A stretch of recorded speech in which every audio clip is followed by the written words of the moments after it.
kami diskusikan bersama dengan Direktur Utama KB Bank Syariah Koko Catur Rahmadi yang sudah hadir di studio CNBC Indonesia kali ini. Pak Koko, apa kabar?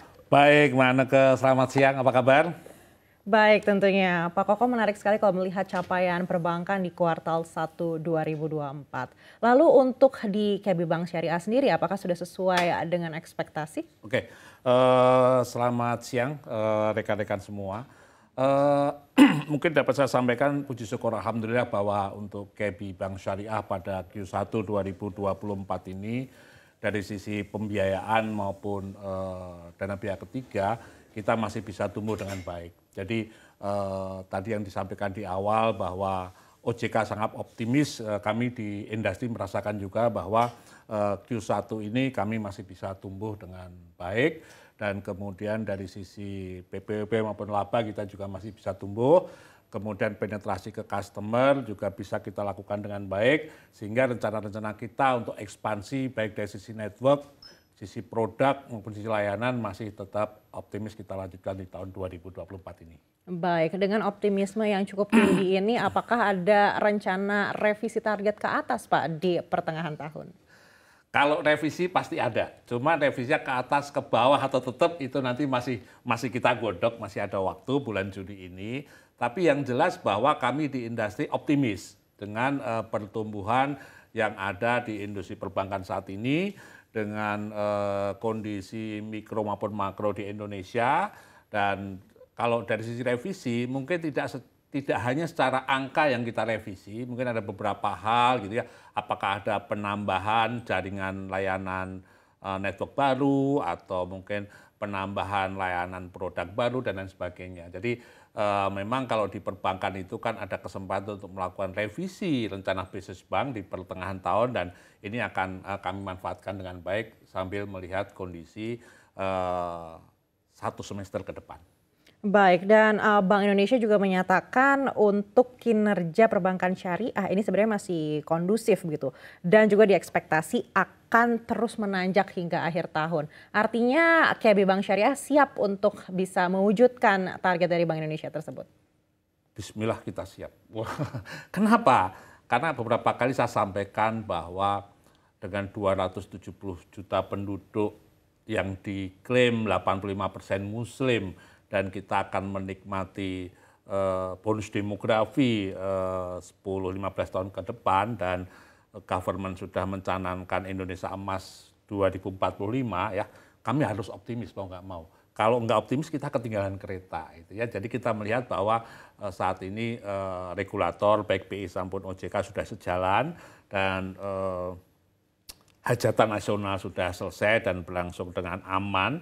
Indonesia kondusif jika dibandingkan dengan negara lain kita layak dan patut bersyukur ya bahwa secara ekonomi kita oke, sehingga kembali bahwa semangat dari kami bankers terutama bank syariah ya untuk memajukan industri keuangan syariah di Indonesia harus bisa lebih cepat lagi. Baik, estimasi untuk realisasi pertumbuhan kinerja di akhir tahun 2024 KB Bank Syariah seperti apa, Pak? Ya, dengan melihat kondisi global, ya kita masih cukup optimis untuk bisa tumbuh di 2 digit, walaupun mungkin angka kisarannya sekitar 10-11% di 2 digit, baik dari sisi pembiayaan maupun dari sisi dana pihak ketiga. Sampai dengan posisi Q1 2024 ini dengan target akhir tahun pertumbuhan 2 digit 10-11%, kami yakin dan cukup optimis target itu masih bisa kita capai dengan baik. Baik, lalu kira-kira apa saja nih amunisi yang disiapkan untuk bisa mencapai target tersebut? Oke. Ada beberapa hal nih Mbak Ineke. Yang pertama adalah penguatan dan di dalam yang pertama adalah engine yang kita miliki, mesin pertumbuhan yang kita miliki. Dari mesin pertumbuhan yang kita miliki saat ini dari sisi pembiayaan kita akan fokus ke sektor kesehatan dan pendidikan. Sektor ini yang kami pandang 1, 2, sampai 3 tahun ke depan masih cukup menjanjikan di Indonesia. Yang berikutnya lagi adalah transformasi digital. Kenapa transformasi digital? Tentunya kalau kita melihat bottom line suatu bank, profit akan di-generate dari revenue yang dikurangi cost. Dengan transformasi digital kita berharap bahwa terjadi efisiensi yang ada di kami, baik internal maupun efisiensi dalam kami melayani nasabah. Seperti baru saja kemarin bulan April kita luncurkan chatbot. Chatbot adalah bagian dari layanan kami customer untuk bisa menghubungi KBBS, Kukmin Bank Syariah, hanya cukup melalui aplikasi WhatsApp. Nah, ini bagian dari transformasi digital yang kita harapkan bisa memperbaiki structure cost di kami, sehingga terjadi efisiensi yang signifikan di KBBS. Yang berikutnya lagi adalah sejalan dengan roadmap yang dikeluarkan oleh OJK untuk industri perbankan syariah 5 tahun ke depan, ada salah satu produk yang unik di perbankan syariah, yaitu CWLD, Cash Wakaf Link Deposit.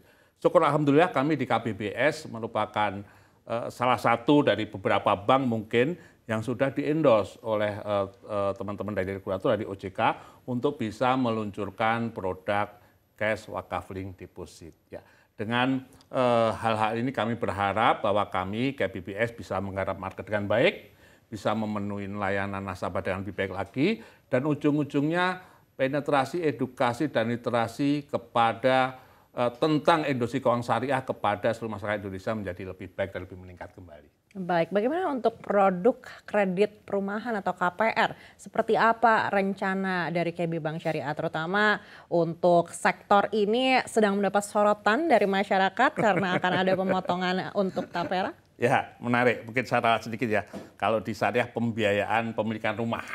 Jadi gini, pemilikan rumah itu unik, Mbak. Uniknya kenapa?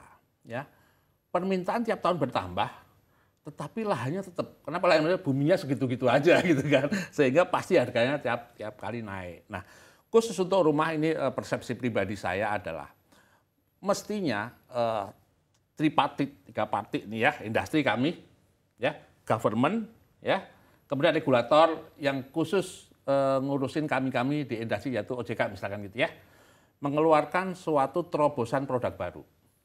Terobosan produk barunya apa? Yang the real syariah, ya, the real syariah sebenarnya perbankan syariah itu kan boleh memiliki aset rumah. Nah, kemudian rumah itu tidak harus selalu landed house, bisa aja vertical house. Yang berikutnya lagi, rumah itu tidak harus selalu dimiliki dengan itu. Ya, contoh beberapa literasi yang saya pelajarin dari luar gitu ya. Ada salah satu negara ya yang memberikan kepemilikan rumah itu adalah tidak full dari harga rumahnya tapi bisa separuh.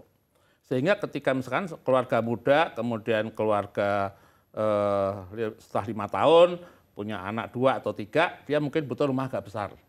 Tetapi ketika dia sudah berkarir 30 tahun, 35 tahun dan anak-anaknya sudah besar semua, kan si keluarga tersebut membutuhkan rumah segede yang kayak 30 tahun yang lalu.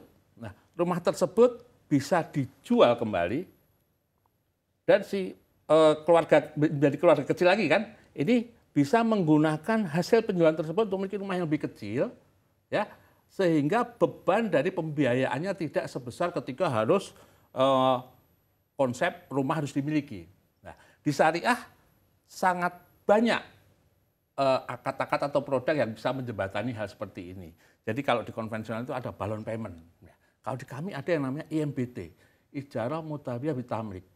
Jadi gedenya di belakang. Nah, gede di belakang itu bisa disiasati dengan ketika sudah 35 tahun, 40 tahun, rumah tersebut dijual dan harganya pasti kan naik. Tanah itu kan pasti harganya naik. Nah, itu bisa menutupin kekurangan dari cicilan yang sangat murah di awal. Nah, ini hal-hal seperti ini harus kita diskusikan lebih panjang, lebar, dan tinggi dengan regulator, government, dan kami di industri sehingga bisa menjadikan solusi yang menarik bagi tadi kaum-kaum anak-anak milenial yang udah gak kepikiran lagi, mahal lah KPR lah, susah nggak sanggup lagi sih saya. Nah, tapi dengan terobosan produk baru kita berharap hal-hal seperti itu bisa menjadi solusi buat segmen-segmen yang milenial ini. Baik, apakah ini menurut KB Bank Syariah menjadi masalah terbesar dalam pembiayaan perumahan saat ini? Sebenarnya masalah terbesar saat ini lebih ke tentang kemampuan membayar ya kemampuan membayar dari para customernya untuk harga rumah yang cocok sesuai dengan kemampuan cicilan para milenial itu. Itu masalah di sana.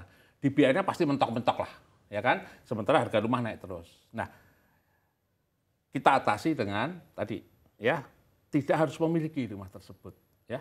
Tetapi ada pilihan menjual ketika di akhir periode, sehingga beban cicilan para milenial ini nggak terlalu berat di awal.